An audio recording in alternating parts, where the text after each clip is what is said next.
Saudara, salah satu task force atau tim kerja di bawah B20, yaitu Task Force Integrity and Compliance, menghasilkan 4 rekomendasi yang menyoroti beragam isu bisnis global dan tantangannya. Salah satu yang disoroti adalah kebersamaan aturan soal isu anti korupsi dan anti penyuapan. Berikut ini saudara perbincangan jurnalis Kompas TV Paskalis Iswari dengan Haryanto Budiman, Integrity and Compliance Task Force Chair B20, perangkap sebagai Direktur BCA. Dan saat ini saya sudah bersama Haryanto Budiman, Direktur BCA sekaligus Integrity and Compliance Task Force Chair B20. Pak Haryanto, terima kasih sudah bergabung di Kompas TV hari ini. Ini sudah 1 tahun kerja, akhirnya mencapai puncaknya ya Pak di 2 hari ini. Pertanyaannya sebenarnya Pak, Task Force ini apa sih gunanya buat Indonesia? Gini ya, sebelum saya jawab itu, saya jelaskan dulu bahwa di setiap pertemuan G20, selalu ada yang namanya pertemuan B20. Itu adalah Business 20 di setiap negara. Dan biasanya dipimpin oleh Kamar Dagang dan Industri dari negara tersebut. Dan tujuan dari pembentukan B20 ini adalah sebagai engagement partner dari G20. Jadi kami di bisnis ini memberikan policy recommendations kepada pemerintah. Dalam hal ini di Indonesia dibagi dengan 7 bagian ya untuk B20 ini. Jadi 6 yang namanya gugus tugas, 1 yang namanya Action Council. Jadi gugus tugasnya itu antara lain dari bidang digitalisasi, dari bidang energy, sustainability, and climate, dari bidang the future of work and education, finance dan infrastructure, ada lagi yang namanya future of work and education, kemudian trade and investment, dan yang terakhir adalah integrity and compliance. Kemudian Action Council-nya ada 1 yaitu Women in Business. Jadi ada total itu 6 gugus tugas dan 1 Action Council. Nah, kami ini memberikan rekomendasi yang praktikal, yang pragmatis kepada pemerintah negara-negara G20 untuk bisa ditindaklanjuti dalam suatu kebijakan. Karena kalau kebijakannya hanya satu sisi saja dari sisi pemerintah, pihak bisnis khawatir nanti ada perbedaan yang signifikan antara apa yang diinginkan oleh bisnis dengan apa yang disampaikan oleh pemerintah. Policy recommendation tadi Pak Haryanto juga menyebut, itu apa saja Pak untuk pemerintah dan juga mungkin untuk pelaku usaha? Saya berikan contoh, saya akan memimpin gugus tugas yang namanya Integrity and Compliance, jadi integritas dan kepatuhan. Kalau kita lihat dari sejarahnya G20 dan B20, setiap tahun pasti ada isu-isu integritas dan kepatuhan. Jadi isunya selalu mengenai anti korupsi, anti bribery, mengenai beneficial ownership, mengenai public procurement.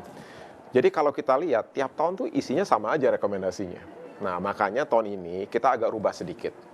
Karena kan kita tahu bahwa ada beberapa faktor saat ini di Indonesia. Yang pertama adalah pandemi. Pandemi benar-benar merubah cara kita bekerja. Ya, dulu kita kerja 100% offline. Sekarang yang namanya hybrid working mode udah sesuatu yang normal. Dan juga yang kedua adalah penggunaan yang namanya digitalisasi yang semakin marak di seluruh sektor. Baik sektor keuangan maupun juga sektor misalnya e-commerce. Ya, pembelian barang-barang ini dilakukan secara online. Dan itu menimbulkan risiko tersendiri. Ya, orang yang kerja dari rumah juga mengalami risiko. Kan kita tahu bisa ada serangan cyber di wifi-nya. Orang yang melakukan transaksi perbankan atau melakukan transaksi digital, itu juga ada risiko. Risiko serangan cyber juga bisa terjadi. On top of that, ada lagi yang namanya geopolitical tension. Siapa yang mengira akan ada perang? Kita udah senang sekali bahwa recovery COVID ini sepertinya cepat. Tapi kok ternyata ada perang. Dan perang ini memang merubah situasi secara lengkap. Selain itu, ada lagi adalah dorongan dari para investor. Karena investor global ini pada saat mereka ingin menempatkan dananya di satu negara atau satu perusahaan, mereka sekarang ini tidak hanya melihat kinerja keuangan dari satu perusahaan. Mereka juga melihat apakah perusahaan itu menjalankan bisnisnya secara berkesinambungan, secara sustainable. Dia lihat aspek environment-nya, aspek sosial, aspek governance-nya. Nah, complication-nya adalah laporan dari satu perusahaan dengan perusahaan yang lain itu tidak baku. Jadi nggak ada standar. Kalau accounting itu ada standarnya. Kita kenal namanya PSAK, ya, peraturan yang standar akuntansi. Di non-financial belum ada.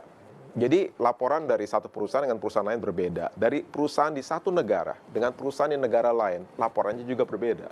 Nah, kami mendorong supaya ada standarisasi yang namanya laporan yang terkait dengan non-financial, khususnya mengenai aspek environmental, social, dan governance. Oleh sebab itu, policy rekomendasinya menjadi 4. Yang pertama tentu saja mengenai penguatan governance dari segi ESG, mengenai pelaporan, harus lebih standardized, bagaimana dengan monitoringnya, bagaimana dengan assurance-nya. Yang kedua tentu saja tetap mengenai isu-isu anti korupsi, anti bribery.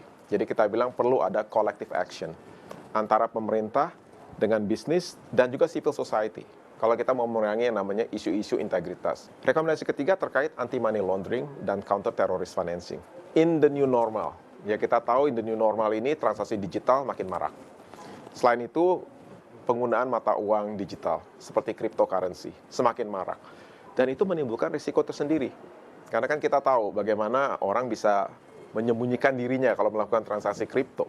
Dan kita khawatir kalau itu tidak ditangani dengan baik, nanti isu-isu terkait anti money laundering dan counter terrorist financing ini bisa nggak terkelola dengan baik. Jadi kita bilang harus fokus lagi ke sana dalam kondisi new normal dengan lebih banyak digitalisasi dan lain sebagainya. Yang keempat terkait cybercrime. Cybercrime ini adalah musuh kita bersama, bukan hanya di financial sector tapi di seluruh industri. Jadi 4 rekomendasi itu. Oke, nah terakhir saya penasaran, siap nggak BCA menjalankan rekomendasi itu? Saya kira kita sejalan ya, kalau kita lihat ya, terkait ESG. Ya Anda tahu bahwa kita sebagai bank pun banyak berinteraksi dengan investor. Mereka juga demand, tolong dong BCA tunjukkan apa yang BCA udah lakukan terkait dengan bisnis BCA. Apakah kita melakukan bisnis secara sustainable? Apakah kita melakukan pembiayaan pada perusahaan-perusahaan yang memang juga environmentally friendly? Bagaimana penerapan ESG? Jadi kita sejalan. Yang kedua, isu-isu anti bribery, anti korupsi, kita juga ada di code of conduct kita. Ya, bahwa memang kita nggak boleh melakukan hal-hal seperti itu. AML, CTF, itu adalah day to day kita lakukan. Karena dalam konteks aturan PPATK, kita harus tunduk pada aturan PPATK dan undang-undang yang berlaku melaporkan transaksi yang mencurigakan. Dan terkait cybercrime, itu penting sekali. Itu every day kita deal dengan cybercrime. Baik yang secara langsung menyerang kita maupun yang menipu nasabah. Kan banyak sekali phishing-phishing kan, dia bilang wah ini rekeningnya dibobol, jadi tolong berikan OTP-nya. Atau yang baru ini, katanya ada surat edaran, wah kalau Anda tidak mengklik link ini, biaya bulanannya naik jadi 150.000. Nah itu kan nasabah yang mungkin tidak sadar ya, mereka mengklik dan memberikan data-data pribadi, memberikan OTP, akhirnya uangnya hilang. Tentu harapannya rekomendasi ini benar-benar bisa terlaksana ya Pak, karena tidak menguntungkan pelaku usaha saja, tapi masyarakat juga nanti akan mendapatkan hal yang baik. Karena itu kita juga buat KPI. Jadi kita buat KPI yang jelas, yang akan kita monitor, dan KPI-nya berasal dari institusi yang kredibel. Jadi bisa dilihat trackingnya seperti apa. Kita hopeful mudah-mudahan tahun depan India akan melanjutkan rekomendasi kita, dan ini jadi satu yang berkesinambungan ke depan. Oke, Pak Haryanto terima kasih banyak Terima waktunya kasih untuk Kompas TV. Terima kasih Pak.